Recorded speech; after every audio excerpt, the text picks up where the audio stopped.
La Guerra Civil Española estalla cuando el ejército de África se subleva contra el gobierno del Frente Popular el 17 de julio de 1936, poniéndose a las órdenes del general Franco. El día 18, varias guarniciones de la península se suman a la sublevación. El general Franco, que se hallaba en Las Palmas en aquellos momentos, fue despertado a las 4 de la madrugada. Le comunicaron que se habían sublevado con éxito las guarniciones de Ceuta, Melilla y Tetuán. Por la mañana, ya del día 18, Franco embarca a su mujer y a su hija en un transatlántico con destino a Francia, y él, a las 2 de la tarde, sube al Dragón Rapid, un avión que le llevará a la zona española del Protectorado de Marruecos. ¿Por qué se alzaron contra el gobierno? Para ello tenemos que echar la vista hacia atrás. En el año 1923, Miguel Primo de Rivera, con apoyo del rey Alfonso XIII, había instaurado una dictadura militar. En 1930, agotada la dictadura, dimite. El país llevaba muchos años de atraso social y económico con respecto a otros países de su entorno. En 1931 se convocan elecciones municipales. Fueron elegidos más concejales monárquicos que republicanos. El caso es que la coalición de partidos republicanos, moderados y de izquierda obtuvo mayoría en las grandes ciudades, por lo que el rey Alfonso XIII, viendo las manifestaciones prorrepublicanas tras los comicios, decide hacer las maletas y huir del país. En Madrid, el Comité Revolucionario proclama la República, lo que se conocerá como Segunda República, ya que España había tenido otra fallida aventura republicana muchos años antes.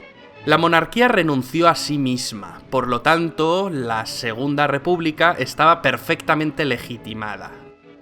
Niceto Alcalá Zamora asume la presidencia del gobierno provisional, que tenía como misión elaborar una nueva constitución republicana con un corte fuertemente anticlerical. Niceto Alcalá Zamora, que era católico, propugnaba una secularización más moderada y se encontró con una fuerte oposición. Una ola anticlerical se desató en buena parte de España. Los disturbios empezaron en Madrid, y la algarada se propagó rápidamente, con violentas revueltas en otras ciudades. Muchos conventos y edificios religiosos ardieron.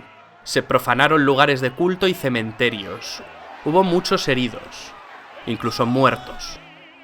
La Constitución se aprobó en diciembre y se iniciaron las primeras reformas. Alcalá Zamora ya había dimitido por no estar de acuerdo en el trato que la Constitución daba a la cuestión religiosa. Comenzaba la etapa de Manuel Azaña, que pretendía acelerar la modernización del país. Temiendo que Alcalá Zamora emprendiera una campaña revisionista y de desprestigio contra la República, los socialistas y los azañistas convinieron en ofrecerle la presidencia de la República, cargo que ocuparía durante años con gobiernos de distinto signo. A esta etapa hazañista de 2 años, del 31 al 33, se la conoció como el primer bienio o bienio reformista. En el 33 volvió a haber elecciones y esta vez ganó una coalición de derecha que acabó encabezando Alejandro Lerroux. Este segundo bienio es conocido como el bienio conservador. Fue un periodo de gran inestabilidad, con un intento fracasado de golpe de Estado. La Revolución de Octubre de 1934 en Asturias, que estuvo alentada por importantes dirigentes del PSOE como Largo Caballero e Indalecio Prieto. A río revuelto Companys, de paso, proclamó el Estado catalán dentro de la República Federal Española. Pero el líder catalán no consiguió sus objetivos y acabó en la cárcel. Mientras tanto, la revuelta en Asturias fue sofocada por el gobierno, que contó con un joven general para coordinar las operaciones. Se llamaba Francisco, de primer apellido Franco. La insurrección de Asturias reafirmó en la derecha y especialmente en los monárquicos la convicción de que si el Estado había conseguido sofocar la revuelta, no había sido por la eficacia de las instituciones republicanas, sino por la determinación de las Fuerzas Armadas de actuar rápida y contundentemente. La derecha perdió la fe en la legalidad, por lo que empezó a pensar en defender sus intereses por otros medios. La insurrección de la izquierda era un claro preludio de la guerra. Es por ello que hay algunos autores que sitúan el inicio de la guerra civil en el 34. En palabras de Indalecio Prieto, la revolución solo había servido para hacer más profundo el abismo político que dividía a España. La represión fue dura, se hicieron muchos prisioneros, hubo juicios y sentencias de muerte, aunque también por rebajar la tensión muchas penas fueron conmutadas. En la derecha crecía un temor a que en un próximo intento acabara triunfando una revolución bolchevique. En febrero de 1936 se celebraron elecciones generales, las últimas de la Segunda República Española. Las izquierdas, para ganar, se unieron en lo que se llamó el Frente Popular, una coalición de socialistas, comunistas y anarquistas. La cosa estuvo muy empatada, pero la coalición Frente Populista acabó obteniendo la victoria, no exenta de sospechas de fraude. Las posiciones se habían radicalizado mucho. La izquierda no supo contenerse y los desórdenes se sucedieron de nuevo. Manifestaciones, huelgas, quemas de conventos e iglesias. Además, los políticos de izquierdas ya exigían sin ambages la dictadura del proletariado. El Partido Comunista Español, que años antes era insignificante, crecía como la espuma. Por otro lado, el hijo de Miguel Primo de Rivera, José Antonio, había creado un movimiento de inspiración fascista, la Falange. El fascismo triunfaba en Italia y en Alemania, y caló en España. La Falange, fusionada con las juntas de ofensiva nacional sindicalista, no habían tenido un buen resultado en los comicios del 36, y se había quedado sin representación. Sin embargo, ahora los jóvenes de derecha se empezaban a alistar en sus filas, y el partido crecía y crecía. El caos se apoderó de España, reyertas callejeras entre comunistas y falangistas. Cada día había muertes de uno y otro lado. El gobierno no supo poner orden. El moderado presidente de la República, Niceto Alcalá Zamora, fue destituido, y Manuel Azaña acabaría ocupando el cargo. Casares Quiroga aceptaría la presidencia del gobierno. El PSOE estaba cada vez más dividido. Para Indalecio Prieto era prioritaria la defensa de la República. Sin embargo, la facción más radical, representada por Largo Caballero, apodado el Lenin español, se inclinaba porque los obreros se apoderaran del poder político, al margen de la legalidad, para iniciar las transformaciones sociales. Largo Caballero abogaba por una revolución social que habría de conseguirse por la violencia. Mientras, un alzamiento militar contra el Frente Popular se estaba gestando en la sombra. 4 años antes ya había fracasado un pronunciamiento militar, la llamada Sanjurjada. Sin embargo, en 1936 la sublevación contaría con el general Mola como director, con Sanjurjo exiliado en Portugal otra vez al frente. Esta vez habrían de coordinarse mejor las cosas. Solo hacía falta un detonante. Y ese detonante llegó. El 12 de julio de 1936, unos falangistas mataron al teniente de la Guardia de Asalto Republicana, José del Castillo, militante socialista. El cuerpo policial buscaba venganza y trató de detener a algún falangista. Como no lo encontraron, fueron a buscar a Gil Robles, pero este se encontraba de veraneo en Biarritz. Fue entonces cuando pasaron por la calle Velázquez y alguien propuso ir a por José Calvo Sotelo, que vivía ahí. Le detuvieron de madrugada y le metieron en una camioneta. Ahí un escolta de Indalecio Prieto le disparó en la nuca. José Calvo Sotelo era una gran figura de la derecha, diputado y destacado líder de la oposición. Su asesinato causó gran conmoción y fue lo que hizo que Francisco Franco, hasta entonces indeciso, decidiera sumarse al golpe de estado dirigido por Mola. Y es aquí donde retomamos la historia. La rebelión militar estalló con éxito en Marruecos y al día siguiente alcanzó la península. De los 24 generales de división con mando en fuerza solo se sublevaron 4, pero los sublevados contaban con el ejército de África, que era el más experimentado. Los golpistas tenían planeado ocupar las ciudades más importantes en un par de días, como mucho, pero no fue así. La intervención de las fuerzas de seguridad, las tropas leales y los civiles armados por el gobierno frustraron parcialmente el golpe. El alzamiento no triunfa ni en la capital, Madrid, ni en Barcelona, aquí gracias a la decisiva intervención del general Aranguren, que se mantuvo fiel a la República.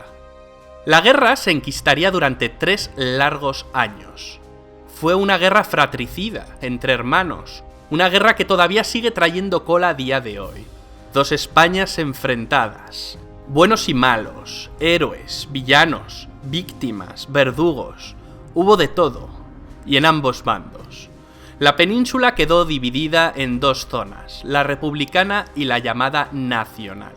¿Cómo actuaron los países vecinos? Lo cierto es que ninguna democracia movió un dedo para ayudar a la república. De hecho, Inglaterra y Francia promovieron un acuerdo de no intervención, al que se sumaron muchos países. Este acuerdo fue una farsa, y algunos países se lo saltaron a la torera. España se convirtió en campo de batalla de las fuerzas totalitarias antagónicas en Europa. El nazismo y el fascismo contra el comunismo. También se convirtió en laboratorio de experimentación de nuevas armas y métodos de guerra. Las potencias nazi y fascistas suministraron tanques y aviones a los sublevados, además de una fuerza de infantería voluntaria italiana, mientras que los ingleses y americanos les facilitaron el combustible. La Unión Soviética apoyó con firmeza a los republicanos, con entrega de material bélico y víveres a cambio del oro del Banco de España, el famoso oro de Moscú, con el que Stalin se cobró la ayuda. Para luchar contra el ejército sublevado, el gobierno republicano presidido desde el 19 de julio por Giral, pues Casares Quiroga había dimitido, armó en los compases iniciales de la guerra a los civiles, lo que daría lugar a las famosas milicias. Valientes milicianos, indisciplinados, iban a convertir la famosa lucha de clases en una guerra de clases. Los milicianos desatan el terror en la retaguardia, fijando su ira especialmente en la Iglesia Católica y dando muerte a más de 8.000 religiosos. La guerra cobró para los nacionales un cariz de cruzada contra los enemigos de la religión, término utilizado por los obispos españoles, lo que supuso el espaldarazo de la Iglesia al bando de Franco. Pero las tropelías también se dieron en la retaguardia nacional. Las órdenes del general Mola eran claras: usar tanta violencia como sea menester. De pronto los que antes habían sido adversarios políticos se convierten en enemigos de la noche a la mañana. Es curioso porque en esta guerra el número de muertes en la retaguardia es semejante a las producidas en el frente. Muchas de estas muertes no eran más que venganzas personales. Tras la decisiva operación de cruce del estrecho por las tropas del ejército de África, y habiendo ya controlado gran parte de Andalucía y Extremadura, los generales del bando nacional vieron la necesidad de tener un mando único. A finales de septiembre del 36, una reunión de altos mandos de la facción sublevada decide nombrar a Franco como generalísimo de todos los ejércitos y jefe del nuevo estado erigido en la zona sublevada. Franco se resistió hasta el último momento a ser el elegido. Mientras, en Madrid, el gobierno de Giral se había derrumbado, y el socialista radical Largo Caballero fue designado presidente del gobierno republicano. La escasa afluencia de voluntarios para empuñar las armas, unos 100.000 en cada zona, obliga a ambos bandos a abrir las cajas de recluta. En agosto los nacionales, y en septiembre los republicanos. A partir de entonces se enfrentarán dos ejércitos engrosados por soldados de quintas, muchos de ellos totalmente ajenos a la lucha ideológica, que se dirime a tiros. Los combatientes luchan en el bando que ha triunfado en su pueblo, ciudad o provincia. La lealtad geográfica será la realmente mayoritaria. El gran objetivo de los sublevados es tomar la capital. La gran ofensiva de Madrid es planificada como un movimiento convergente de las tropas de Mola por el norte y las de Franco por el sur. Si cae Madrid, los nacionales tienen ganada la guerra. Pero los defensores de la República no se lo ponen fácil. Se inicia la batalla de Madrid. Los republicanos, además del material bélico soviético, cuentan con unas unidades militares compuestas por voluntarios extranjeros de más de 50 países, las llamadas Brigadas Internacionales. El gobierno republicano presidido por Largo Caballero tomó la precaución de abandonar Madrid e instalarse en Valencia. La primera fase termina en febrero y marzo de 1937, con las batallas de Jarama y de Guadalajara. En esta última son derrotados humillantemente los voluntarios italianos enviados por Mussolini, en la que es difundida propagandísticamente como la primera derrota del fascismo en el campo de batalla. Los años 37 y 38 constituyen el largo tramo central de la guerra, que partiendo de un equilibrio de fuerzas se va a ir resolviendo en favor de los sublevados. A principios de 1937 los nacionales avanzan y conquistan Málaga. El norte, Vizcaya, Santander, Asturias... Era de gran interés estratégico al ser una región industrial. Franco, habiendo renunciado a la toma de Madrid, inicia la ofensiva del norte y acabará ocupando la cornisa cantábrica. Mundialmente conocido será el episodio en el que los bombarderos alemanes de la Alemania nazi, la conocida como la Legión Cóndor, atacaron la ciudad de Guernica. Pablo Picasso dedicó a Guernica un cuadro que se expuso en París, tratando de mostrar los horrores de la guerra e intentar atraer la simpatía del público hacia la causa republicana. En mayo de 1937, después de graves enfrentamientos armados en Barcelona entre anarquistas y comunistas, Largo Caballero dimite como jefe del gobierno. Las diferencias en el bando republicano se dirimen entre quienes quieren anteponer la revolución a la guerra, como son los anarquistas, y quienes buscan el triunfo militar por encima de todo, como los comunistas. El presidente de la República, Manuel Azaña, nombra a Juan Negrín presidente de gobierno. Negrín reforzó sus poderes e impulsó una nueva y gran ofensiva. Para aligerar la presión sobre el norte, en verano de 1937 abre los frentes de Brunete y Belchite. A finales del 37 el gobierno republicano se traslada de Valencia a Barcelona e inician la campaña de Teruel a fin de evitar el ataque definitivo de los franquistas sobre Madrid. Fracasa.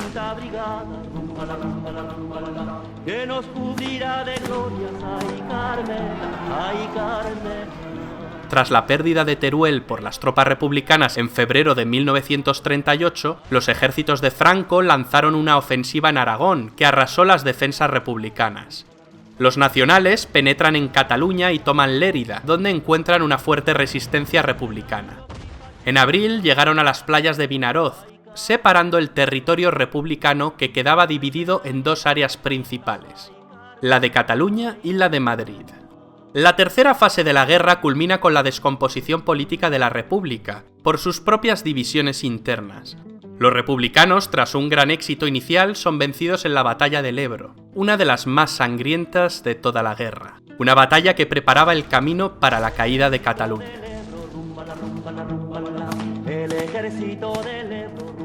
El gobierno de Negrín intentó resistir todo lo posible, a fin de vincular la guerra española a una más que probable guerra mundial.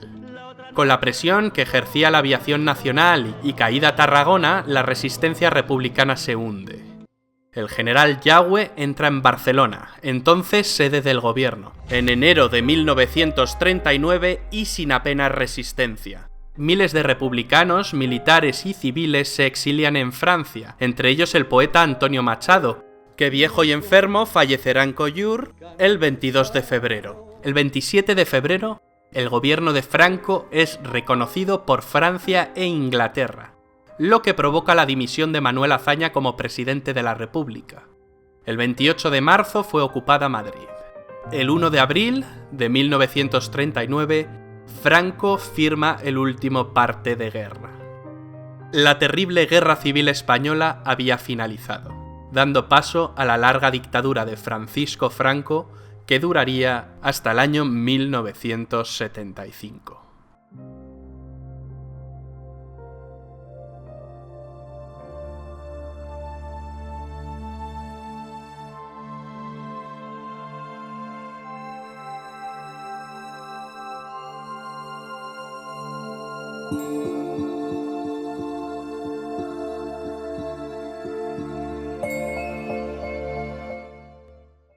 ¿Quieres ser miembro del canal?